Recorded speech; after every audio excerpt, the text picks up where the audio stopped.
Tonight, southern Colorado homeowners who paid to repair wind damage from previous strong wind events are hoping it doesn't happen again. Yeah, now they're working to get ahead of the damage, bringing in lawn decorations and securing their homes, as Mary was just talking about. News Channel 13's Scott Harrison is live from the headquarters of the Pikes Peak Regional Emergency Management Offices here in Colorado Springs with more on how they're ready to respond to wind damage. Scott.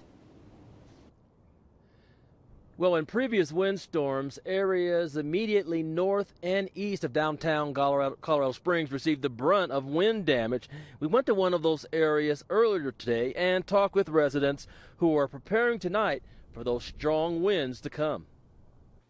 Emergency crews are urging people in the Pikes Peak region to make sure all loose objects on property are brought inside or tied down securely. Vern Kruger was getting the secure part down today while up on his roof installing his Christmas lights. My wife would have liked to have it done a week ago, but I wasn't here, and then I waited for the inch of snow to melt off the roof, so I'm up here before the winds get here. Kruger says that he lost 3 large trees in his yard in a windstorm last year.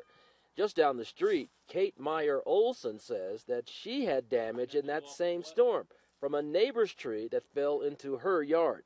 She had to install a new fence after that storm. And similar damage was on her mind as she raked the leaves in her yard. I am more worried about the city's trees because botanically the 7 that you can see right here are dead. And we get branches down every time there's a blow and they smash my fence or block traffic in the street. Many across Colorado Springs are doing what they can, hoping to avoid damage this time. You know what? I got a few things on my porch I need to tie down because I don't want to take a chance, and that stuff blowing around. So I'm going back to do that now.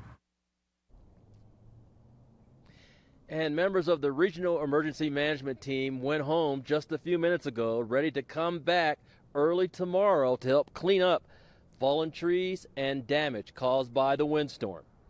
We are live in Colorado Springs. Scott Harrison, KRDO News Channel 13.